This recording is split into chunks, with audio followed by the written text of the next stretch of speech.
Mi presentación es relativa a lo que es la licuefacción y me gustaría abordar el tema de los finos. El tema de los finos es realmente fascinante porque los finos son partículas, las arenas son partículas, pero los finos también nos engañan, porque lo que nosotros vemos con nuestros ojos e incluso lo que podemos llegar a ver con un microscopio no necesariamente es lo que la partícula de fino realmente nos quiere decir. Antes de partir, me gustaría presentarle a mis colegas, que son la inspiración académica con la cual yo me desarrollo, con quienes comparto día a día. El profesor Roberto Gueche, un tremendo profesional, tremendo académico, un elemento valiosísimo en nuestro departamento. Tenemos un departamento de Ingeniería Civil Estructural, donde somos 12 académicos, somos cuatro profesores de Ingeniería Geotécnica, donde yo estoy, ¿cierto? Soy el cuarto dentro de este grupo, donde además está el profesor César Pastén y que recientemente se ha incorporado también el profesor Francisco Pinto, un joven muy entusiasta que hace modelación numérica. Entonces, hablemos de licuefacción de arenas y el rol de los finos. Estos van a ser los contenidos principales. Vamos a hablar brevemente de qué es lo que pasa con la licuefacción de los suelos. Vamos a terminar hablando, vamos a avanzar y vamos a ver cuál es el impacto de la licuefacción, ¿ya? ¿Por qué es importante diseñar un edificio con triaxial y no con corte directo? ¿Ya? ¿Por qué es importante el efecto que tiene la licuefacción cuando ocurre? ¿Por qué si nos ahorramos un poquito de dinero en la caracterización geotécnica lo podemos pagar muy caro? Lo podemos pagar muy caro en la etapa de construcción o lo podemos pagar muy caro en la etapa de operación, ¿ya? La licuefacción implica millones y millones de dólares en reparación, ¿ya? Y por lo tanto aquí también vamos a hablar del tremendo impacto que tiene realizar en los análisis geotécnicos el estudio de los suelos a través del ensayo triaxial, ¿ya? Cuando usted hace corte directo, lo único que hace es incentivar el crecimiento de la incertidumbre, ¿ya? Por lo tanto, vamos a avanzar y vamos a tratar de entender por qué se genera la licuefacción y por qué existe muchas veces la confusión entre lo que es el desarrollo de la movilidad cíclica con lo que es el desarrollo de la falla de flujo. Las dos son licuefacciones, pero una es muy dañina, mientras que la otra es catastrófica. Y podemos perder infraestructura, podemos perder vidas humanas y podemos perder medio ambiente. Vamos a avanzar luego con la licuefacción y el efecto de los finos y vamos a rescatar las principales ideas. Hablemos de la introducción. Ustedes conocen la licuefacción. La licuefacción se observó de manera muy fuerte acá en Costa Rica en el terremoto de Limón el año 1991. ¿Y qué año? ¿Está bien la fecha, cierto? ¿Sí? Ya. Entonces, ¿qué es lo que ocurre? Que todos los terremotos, sobre todo todos los terremotos que nos hacen mucho daño, siempre tienen fotos icónicas. Y las fotos icónicas de Limón son estas que están acá. ¿Sí? Estas son las fotos icónicas de Limón. Cuando hay licuefacción, hay destrucción. Cuando hay licuefacción, hay desplazamiento gigantesco. Cuando hay licuefacción, perfectamente nosotros podemos tener una represa que está agua arriba acá, pero termina 5 o 10 kilómetros abajo, porque todo el material se transforma de fase. La licuefacción es un cambio de fase, en el cual pasamos de un estado sólido hacia un estado viscoso. Cuando hay licuefacción es equivalente a que se nos caiga, de manera coloquial, ¿cierto?, a que tengamos un fluido que es viscoso y que empieza a arrasar con todo lo que encuentra, ¿ya? Ahora, ¿por qué pasa esto? Y aquí quiero remarcar el importante efecto que tiene entender los suelos como un medio granular y que viene dado por el efecto de que nosotros como profesionales de la ingeniería geotécnica, nosotros somos capaces de entender un fenómeno que nos diferencia completamente de los colegas de la ingeniería estructural, ¿cierto? Y obviamente de la ingeniería hidráulica. Y tiene que ver que cuál es la relación de los suelos con el nivel de corte. ¿Por qué? Porque si nosotros tenemos un material que es de acero y aplicamos una compresión isotrópica, ese material va a cambiar de volumen pero no de forma. Si a ese mismo material nosotros le aplicamos una condición de corte puro, el acero va a cambiar de forma, pero no de volumen. Sin embargo, de manera sistemática, cuando uno hace todo tipo de ensayo, uno lo que observa es que cuando aplica un nivel de corte puro en los suelos, el suelo cambia de volumen. Y esa es la característica que a nosotros como profesionales de la geotecnia nos distingue desde una perspectiva de comportamiento con respecto a nuestros colegas de otras áreas de la ingeniería civil. ¿Ya? Por lo tanto, eso es lo primero. Tenemos un medio granular que perfectamente puede pasar desde una condición totalmente inestable de densidad relativa cero a una densidad relativa tremendamente alta solamente bajo la acción de un corte puro, lo cual contradice la teoría de elasticidad. ¿Ya? Los suelos son maravillosos, los suelos son muy lindos y cuando además les resaltamos las características de partícula que tienen esos suelos, somos capaces de entender todos los fenómenos que vemos a partir de los ensayos que nosotros somos capaces de realizar en laboratorio y así como también muchos de los resultados que nosotros podemos ver en terreno. ¿Qué sabemos de la licuefacción en este contexto? Y con el contexto de que sabemos que ya la licuefacción se evidenció de manera dramática en Limón en 1991. Es que la licuefacción es un comportamiento, es un fenómeno de comportamiento de suelo, no es un fenómeno sísmico. Porque la licuefacción puede ocurrir sin la necesidad de que se gatille un terremoto. Lo que nosotros necesitamos para que se genere la licuefacción es una condición de una respuesta no drenada. Eso quiere decir una condición en la cual el exceso de presión de poro por sobre la hidrostática nos desestabilice nuestras masas de suelo. Hay muchos factores que influencian la licuefacción. Hoy día yo solamente les voy a hablar de qué es lo que ocurre cuando estudiamos la licuefacción a través del comportamiento de los finos. La licuefacción tiene dos maneras de expresarse. Una es la movilidad cíclica y la otra es la falla de flujo. ¿Y por qué es tan importante tenerlas bien diferenciadas? Porque la falla de flujo ocurre en suelos que están generalmente sueltos. Sin embargo, la movilidad cíclica, usted incluso la puede observar en suelos que están densos. Es un tema de comportamiento, nuevamente. ¿Cuál es la relación entre el corte estático que tengo en terreno y cuál es el nivel de resistencia que ese terreno tiene? La falla de flujo puede ser estática o dinámica. Nuevamente, un concepto sumamente importante. Los desplazamientos pueden ser pocos, pero pueden también ser kilométricos. Y el diseño contra la licuefacción tiene serias consecuencias, porque independiente de la decisión que usted obtenga a partir de su caracterización geotécnica, si el estudio de licuefacción le dice que usted tiene que reparar, le va a salir muy caro. El mejoramiento de suelos es caro, la mejora geotécnica contra la licuefacción es cara. ¿Ya? Por lo tanto, tiene una implicancia constructiva importante. Los impactos de la licuefacción. Nosotros partimos hablando del terremoto de Limón de 1991, pero hasta el día de hoy se observan grandes desastres por licuefacción. Por más que la estudiamos, la licuefacción siempre encuentra un espacio para complicarnos la vida. Y no solamente eso, sino que además llevarse vidas, llevarse infraestructura y llevarse medio ambiente. Aquí están algunas fotos de lo que es Limón, ¿cierto? Y aquí, si me ayudan con el play, por favor, aquí tenemos una de las características, de las principales características de lo que ocurre en licuefacción, que son los famosos volcanes de arena. ¿Los volcanes de arena son dañinos? Por supuesto que sí, pero dentro de todos los fenómenos es el menos dañino. ¿Y qué es lo que ocurre? ¿Hay daño en la infraestructura? Sí. ¿Por qué? Porque se generan asentamientos, ¿ya? Pero es localizado.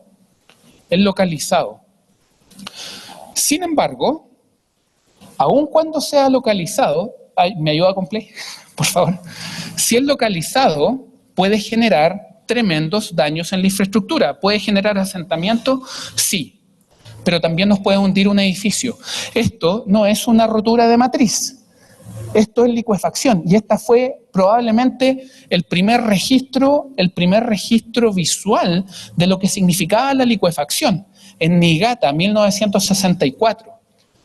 La licuefacción en ese terremoto, que fue un terremoto bastante fuerte, barrió con todo lo que era infraestructura crítica. Barrió con aeropuertos, barrió con puentes, barrió con caminos, ¿ya? Y obviamente eso implica mucha pérdida, ¿ya? Por lo tanto, la licuefacción puede ser tremendamente dañina. ¿Me da play, por favor? Acá lo mismo, esto ocurrió en el 2018. Esto fue en Indonesia. En Indonesia, una villa completa, esto es una observación satelital, en Indonesia una villa completa se fue por el fenómeno de licuefacción. La licuefacción nos hace perder de manera transversal como sociedad. Es un fenómeno serio. Y cuando las diferencias entre los grandes terremotos es mucha, la licuefacción siempre vuelve, sobre todo en zonas costeras. ¿Ya? Entonces, ¿qué es lo que ocurre? Que a nosotros, por ejemplo, en Chile, a nosotros a cada momento nos están recordando que somos un país sísmico. La montaña, la subducción siempre nos está recordando que somos un país tremendamente sísmico. Todos los meses nos tiembla, a veces todas las semanas nos tiembla. En alguna parte de Chile, todos los años tiembla sobre 6,5. Y esa es nuestra situación, por lo tanto nosotros de manera frecuente estamos siendo recordados que nos puede venir un terremoto muy grande. Sin embargo, en aquellos países donde no tiembla todos los años o donde no tiembla cada 10 años, cada 5 años de manera importante, en zonas costeras la infraestructura se ve muy afectada, que es lo que se conoce como el gap sísmico. ¿Qué es lo que pasa con el gap sísmico dentro de cómo las personas perciben cuán mucho o pocos están en un lugar sísmico? Es sumamente importante.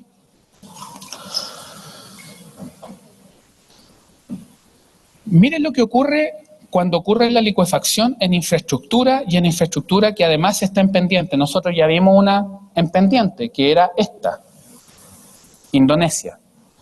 Murió mucha gente. Mucha gente.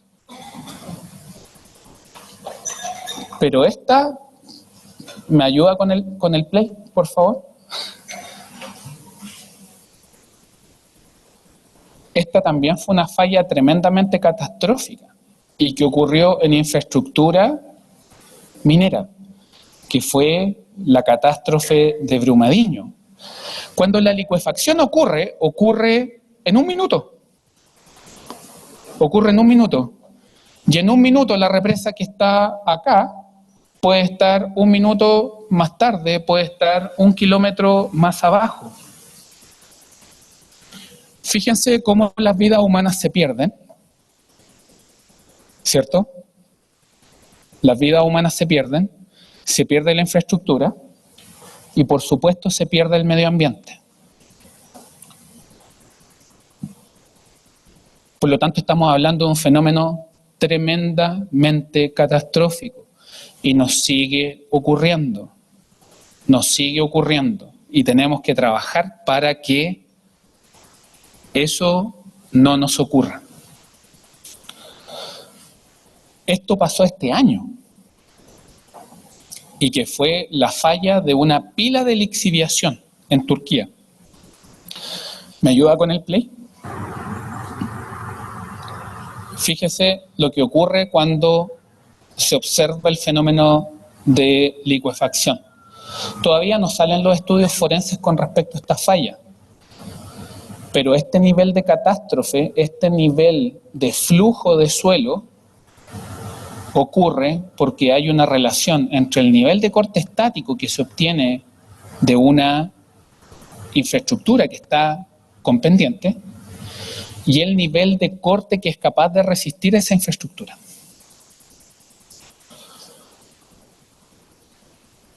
Aterricemos un poquito qué es lo que significa en términos de volúmenes.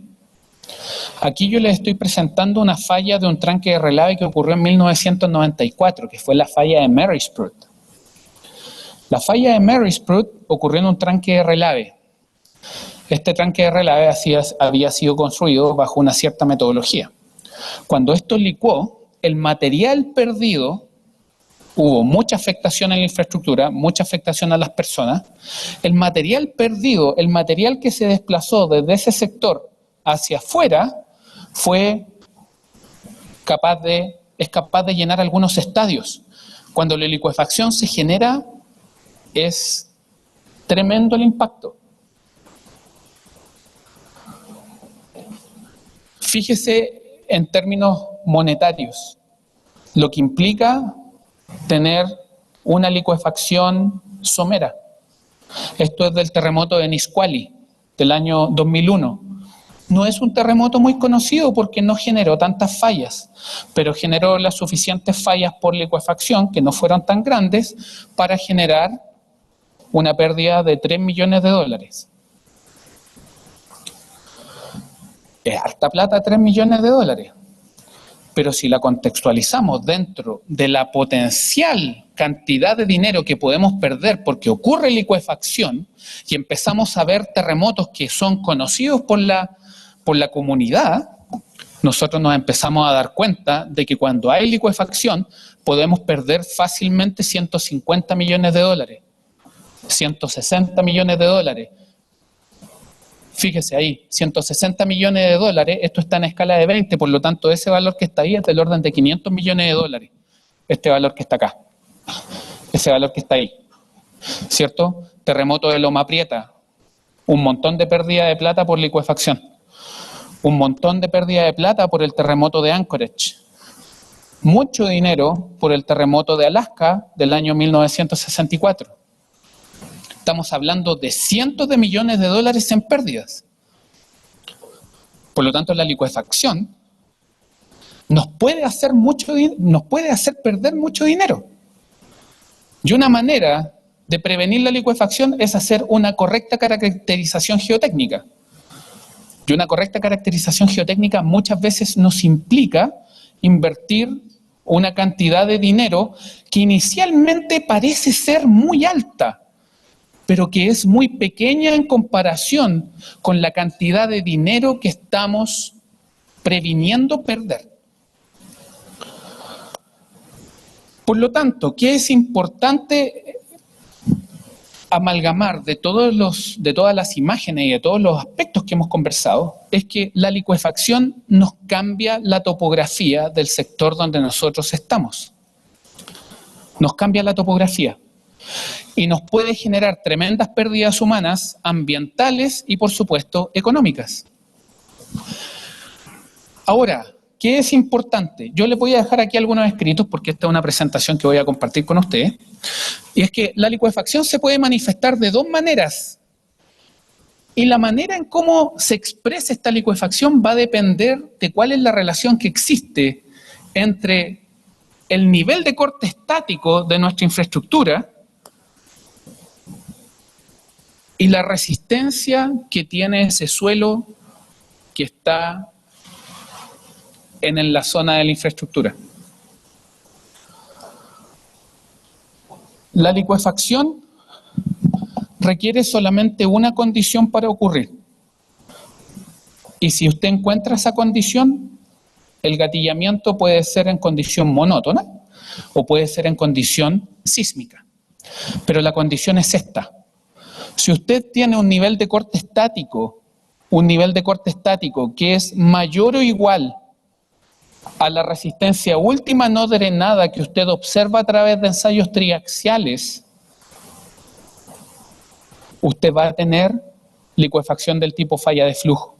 Eso quiere decir que eventualmente si usted está con una represa y le falla por licuefacción, la represa le puede quedar varios kilómetros aguas abajo. Si por otra parte la resistencia última no drenada es mayor que el nivel de corte estático, usted a lo más va a tener movilidad cíclica, que es dañina, por supuesto, porque genera mucha deformación. pero usted no va a tener transformación de fase. El material de suelo no se le va a transformar en un fluido viscoso y no va a escurrir por kilómetros o cientos de metros. ¿Va a ser dañino? Por supuesto que sí, pero la falla de flujo es catastrófica, ¿ya?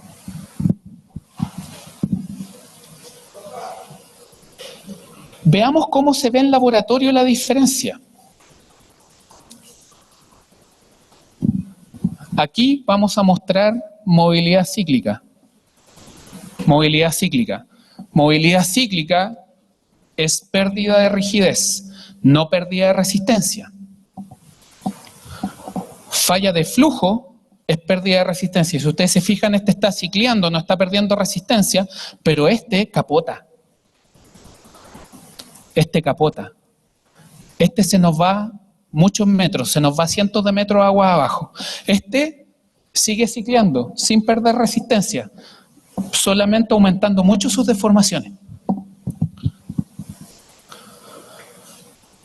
Por lo tanto, ¿qué es lo importante? Que dentro de todos estos factores, y esto tiene que ver con las metodologías de licuefacción que nosotros ocupamos en terreno para evaluar qué es lo que pasa con el fenómeno, ¿ya?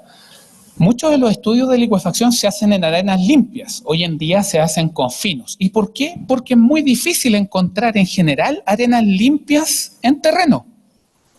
Todas las arenas, por muy limpias que se vean, siempre tienen un contenido de fino, que puede ser bajo, pero hay veces en que pueden ser bastante altos. Por lo tanto, ¿qué es lo importante que nosotros consideremos acá? Que cuando nosotros lidiamos con un fino, ese fino puede tener un cierto nivel de plasticidad, como así puede tener no plasticidad. Por lo tanto, veamos cómo los finos pueden afectarnos la licuefacción y cuáles son algunos aspectos que muchas veces se prestan para confusión. Porque cuando diseñamos contra la licuefacción tenemos que leer algunas cartillas, unas cartillas que son tremendamente importantes para definir si un terreno va a licuar o no, y que dependan del contenido de fino. Y que si no leemos la letra chica de esa cartilla, podemos entender el fenómeno al revés. ¿Qué pasa con la licuefacción y los contenidos de fino? Los finos son suelos realmente maravillosos. A mí me encantan los finos. Porque los finos son muy, muy, muy pequeños. De hecho, usted cuando va al terreno y usted toma y dice, esto es un limo, o dice, esto es una arcilla, eso es, desde una perspectiva geotécnica, muy importante. Pero dentro de esas partículas que usted está viendo puede ver efectos que son tremendamente sorpresivos si es que no nos adentramos en el mundo del fino. Este nosotros lo conocemos muy bien. Este es el coronavirus. Y el coronavirus está en una escala que está muy cercana al tamaño de lo que es una arcilla. Cuando nosotros hablamos de un limo, el limo está en una condición completamente diferente en términos de tamaño con respecto a lo que es una arcilla. ¿Por qué? Porque cuando estamos en este sector, estamos en un espacio donde lentamente nos estamos acercando a lo que es la escala molecular del agua, y por lo tanto a las arcillas les gusta mucho el agua, porque como son de tamaños relativamente similares, la interacción química entre el agua y el fino anda bastante bien, y es por eso que las arcillas, mientras más plasticidad tengan, más les gusta el fino. ¿Por qué? Porque hay un concepto que se llama superficie específica. Y mientras más pequeña es la partícula, más alta es la superficie específica, por lo tanto, más se acerca al tamaño molecular del agua y por lo tanto la interacción con el agua es mayor. Eso a grandes rasgos para describirlo en 30 segundos. Pero al limo, ¿hay limos que tienen plasticidad? Por supuesto que sí, pero al limo por naturaleza, por su esencia, por su clasificación, hay muchos limos a los cuales les gusta el agua, pero jamás va a encontrar un limo que le guste tanto el agua como una arcilla. Y esto es clave. ¿Por qué? Porque las arcillas son tan pequeñas que por mucho que usted trate de subdividir una arcilla, no lo va a lograr. Porque las arcillas son tan pequeñas que siempre están en grupo. Además, tienen una relación muy pura vida entre ellas. Entonces, siempre están en conjunto. Es muy difícil aislar una partícula de arcilla. ¿Lo puede lograr? Sí, pero tiene que invertir en unos equipos tremendamente caros para lograr separar una partícula de arcilla. Sin embargo, el limo no tiene problema en estar solo. El limo no tiene problema en estar solo. En cambio, las arcillas no les gusta estar solas. ¿Ya? Entonces, ¿es vital ese aspecto? Sí, es tremendamente vital. Y lo que nos permite determinar cuán crucial es ese fenómeno es la plasticidad. Así es como luce una arena limpia al microscopio. Así es como luce la arena limpia al microscopio. Las arenas son una belleza. De hecho, si usted le hace un zoom, no la puse en esta presentación porque escapa un poquito al alcance, pero si usted le hace un zoom a la superficie de una arena con un microscopio tremendamente avanzado, usted va a ver de que la superficie de una partícula de arena es muy similar a la superficie de la Luna. ¿Ya? Son muy similares. Sin embargo, así es como luce una arena con finos, con apenas un 3% de finos. Apenas un 3% de finos. Por lo tanto, cuando usted se encuentra una arena que tiene un 20% de fino, está lidiando con una matriz en la cual es muy difícil distinguir el material fino del material arenoso en términos de ver una estructura bonita como la que se observa acá. Esto es una estructura preciosa. Ustedes pueden ver los puntos de contacto entre las partículas. ¿No? Esto nosotros lo hacemos en el laboratorio, pero esto también lo hacemos en el laboratorio. ¿Y qué es lo que ustedes pueden empezar a observar? De que los finos, cuando están con arenas, se le empiezan a meter en los contactos. Independiente de la cantidad de finos, lo que pasa es que si hay menos finos, probablemente los finos van a tratar de buscar los espacios vacíos. Pero si hay mucho fino y no hay mucho espacio vacío disponible, el fino se va a tratar de meter a nivel de contacto entre las partículas. Y cuando uno hace, esto es un ejercicio entretenidísimo que hago con mis estudiantes de pregrado en los cursos de geotecnia, es que le doy 4 partículas, ármeme una estructura granular con un cierto índice de vacío. ¿Ya? Así es como se ve una arena fina a modo conceptual. Así se ve con un 5% de fino, y fíjese cuando tenemos ya más de 10, 20% de fino. Lo que estamos viendo es que empieza a existir una transición. Y si nosotros estamos lidiando con un fenómeno sísmico, con un fenómeno de resistencia, con un fenómeno de comportamiento de suelo como es la licuefacción, la estabilidad del contacto es importantísima. La estabilidad del contacto es importantísima. Todo esto nosotros lo vemos a un nivel de detalle porque nos gusta, pero en términos prácticos tiene una implicancia gigantesca. Entonces, ¿qué es lo que pasa? Que el contenido de finos ataca un parámetro de estado que es vital para nosotros en términos de comportamiento. Y ese parámetro vital es el índice de vacío. Cuando usted tiene una arena con un 10% de contenido de fino, esa arena tiene un índice de vacío máximo y mínimo que es diferente al índice de vacío máximo y mínimo de la arena limpia. Y eso nos ataca el concepto de densidad relativa. Y eso es vital, porque nosotros, desde una perspectiva de clasificación, muchas veces lo que hacemos es hablar de densidad relativa cuando necesitamos, ¿cierto?, eventualmente caracterizar qué es lo que pasa con esa arena y el contenido de finos. Fíjense cómo cambia los índices de vacío máximo son los que están en blanco, los índices de vacío mínimo son los que están en negro. Y fíjese la relación que existe entre los índices de vacío máximo y mínimo con el contenido de finos. ¿Ya? Y eso tiene implicancias. ¿Por qué? Porque, por ejemplo, cuando nosotros queremos hacer filtro, ¿qué es lo que nosotros hacemos? Empezamos a mezclar suelos. Pero eventualmente también tenemos que entender qué es lo que pasa con la relación granular y el índice de vacío con ese material mixto que nosotros queremos construir a partir de arena, fino, grava, por ejemplo.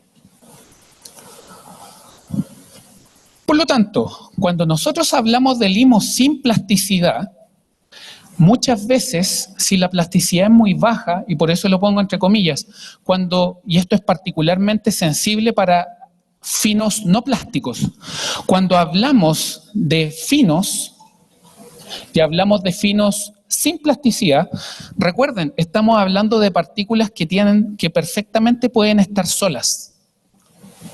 No tienen ningún problema en estar solas. Sin embargo, fíjense con lo que pasa con un fino plástico. El fino plástico, esto es solamente un agregado. Si usted toma una partícula de fino plástico y juega con ella en un microscopio, usted va a ver de que la partícula la va a poder seguir dividiendo. ¿Y por qué? Porque es muy difícil encontrar una partícula de arcilla sola. Eso quiere decir, tiene una tremenda implicancia, porque cuando tenemos arenas con finos plásticos, tenemos arenas que están con un material que eventualmente es deformable. Si estamos con una arena y el fino es no plástico, estamos hablando de arenas que en el fondo están arriba de rodamientos, que están arriba de un skate, y por lo tanto son más inestables. Por lo tanto, la respuesta de una arena con fino va a depender de la cantidad de fino que nosotros tengamos, porque nos va a atacar los parámetros de estado, índice de vacío máximo, índice de vacío mínimo, pero además va a depender de la plasticidad del fino presente en la matriz de arena. El efecto de los finos de baja plasticidad, dice, el fino no es un agregado. Cuando tenemos finos de baja plasticidad, en general los finos no tienden a agregarse mucho. Existe agregación, por supuesto, pero no es mucha. Y dado su tamaño, no tiene una mayor interacción a nivel molecular con el agua. Y por lo tanto lo que tienen es que cuando tienen finos no plásticos, ustedes lo que tienen en el fondo, esto es una figura del profesor Lade, ustedes lo que tienen es una partícula que está arriba de rodamientos y por lo tanto son partículas que están bajo una condición más inestable. Por lo tanto, el fino desestabiliza el contacto. Si desestabiliza el contacto, desestabiliza la arena. Si desestabiliza la arena, tenemos propensión a movernos. Si tenemos más propensión a movernos, quiere decir de que en una condición no drenada se puede inducir mucho más fácil una desestabilización que nos reduzca la resistencia a la licuación.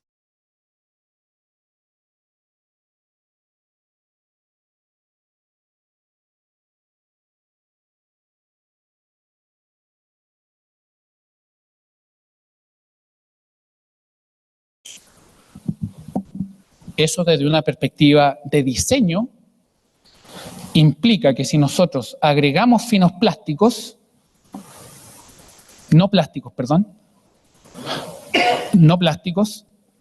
aumenta la contractividad. Eso quiere decir que nuestro suelo es más afecto a licuefacción. Por lo tanto, los finos sin plasticidad aumentan la contractividad y por lo tanto la presencia de finos no plásticos disminuye la resistencia a la licuefacción. La disminuye. La que está en el tope es arena limpia. Todo lo que está abajo es arena con fino con diferentes contenidos de fino. De manera sistemática se observa que los finos no plásticos decrecen la resistencia a la licuefacción. Y eso está totalmente de acuerdo con esto. Está totalmente de acuerdo con esto. Esta es una de las cartas principales para evaluar la ocurrencia de licuefacción o no cuando ustedes tienen arenas con finos. ¿Y qué es lo que pasa? Que acá, esas curvitas, lo que sugieren es que en la medida que se aumenta el contenido de finos, la licuefacción se reduce. Pero eso es aparentemente. ¿Por qué? Porque este gráfico, y es muy importante saber leer este gráfico,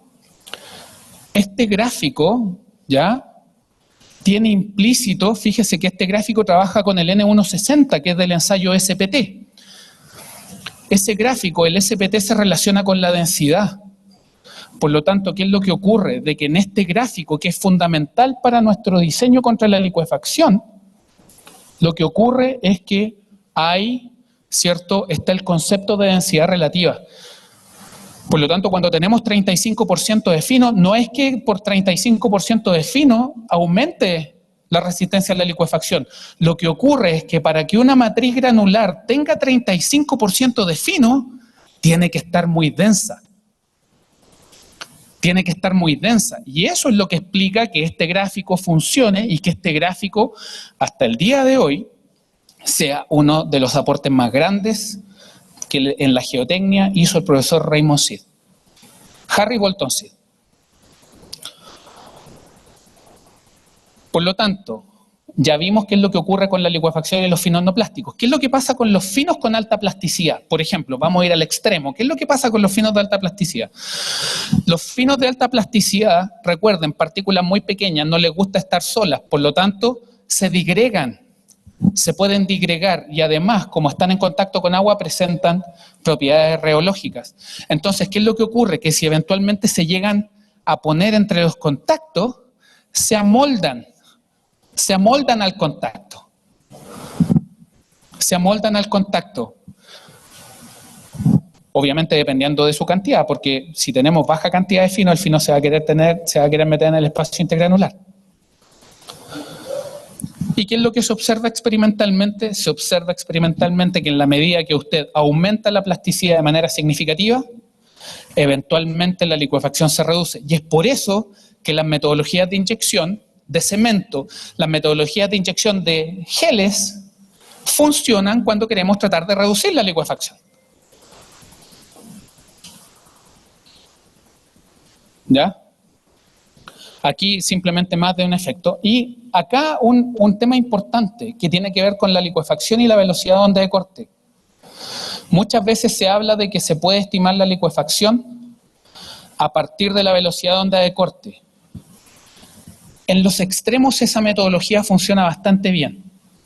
En los medios es mejor complementar la metodología con ensayos de campo y ensayos de laboratorio. ¿Y por qué? Porque todo depende del tipo de material que nosotros tengamos. Si el material está cementado, usted va a observar una velocidad de onda de corte muy alta eventualmente, pero podría tener una estructura granular muy inestable y por lo tanto, si usted tiene una velocidad de onda de corte muy alta, pero es producto de la cementación, y si esa estructura granular se va, si la cementación se va, queda una estructura granular tremendamente inestable y por lo tanto el suelo igual licúa. Por otra parte, si usted tiene suelos finos muy plásticos en su arena, eventualmente el fino no plástico lo que puede hacer es que puede inducir una reducción de su velocidad de onda de corte, pero es un fino plástico, por lo tanto los aspectos adhesivos, los aspectos reológicos del material le podrían eventualmente estar apoyando a reducir el fenómeno de licuefacción. ¿Ya? Y por lo tanto, ya, estas son observaciones simplemente que van en línea con lo que hemos conversado en esta presentación. Y por lo tanto, ¿cuáles son las principales ideas con las que me gustaría que se llevaran para la casa el día de hoy? Es que el efecto de los finos en la licuefacción depende de su cantidad y de su naturaleza. Muy importante, invierta en estudiar muy bien los finos que hay en sus arenas. Eso quiere decir granulometría, límites, y dependiendo de los límites, eventualmente usted va a ir con hidrometría. Muchas veces vamos a tener que hacer microscopía. Cuando tenemos suelos expansivos, eventualmente tenemos que hacer microscopía porque tenemos que entender los minerales que hay en esa arcilla expansiva. Y eventualmente también estudio de superficie específica. Obviamente esto va a depender del tamaño y el nivel del proyecto. Pero secuencialmente ese debería ser el orden lógico para hacer los estudios de de los finos. Mucha precaución al leer la carta de licuefacción de Sid Idris, ¿ya? Los finos reducen la resistencia a la licuefacción. Los finos no plásticos reducen la resistencia a la licuefacción. Por lo tanto, los finos no plásticos en general reducen la resistencia a la licuefacción. Ese es un aspecto que me gustaría remarcar. ¿Los finos muy plásticos pueden aumentar la resistencia a la licuefacción? Sí, por supuesto, pero también estúdiela, ¿ya? Y tenga precaución si va a estimar la ocurrencia de licuefacción a partir del parámetro B sub S, porque recuerde, el parámetro B sub S es un parámetro elástico que ocupa la teoría sísmica. Parámetro elástico, muy pequeñas deformaciones, 10 a la menos 7, 10 a la menos 6, 10 a la menos 5%. La licuefacción, estamos hablando de deformaciones que pueden llegar a no sé cuántos miles de por ciento. La licuefacción genera deformaciones que son completamente fuera de los rangos de cualquier análisis, ¿ya? Me gustaría agradecer. Esta es la lista de todos los estudiantes que han contribuido, principalmente estudiantes de pregrado que han contribuido a los diferentes estudios que hemos realizado en la Universidad de Chile en lo que respecta a licuefacción, deslizamiento. Estamos haciendo muchos esfuerzos en la Universidad de Chile, tenemos un programa de maestría muy bonito, un programa de doctorado también que lo estamos empujando, que tiene 5 años, y obviamente siempre estamos recibiendo estudiantes entusiastas para quienes gusten y tengan curiosidad por hacer geotecnia en el país más sísmico del mundo. Que igual es como una especie de orgullo, no sé, un orgullo, no sé por qué estamos tan orgullosos de ser el país más sísmico del mundo, pero muchas gracias, Congeo, pura vida, ha sido una experiencia muy linda estar acá y espero que podamos seguir en contacto. Muchas gracias.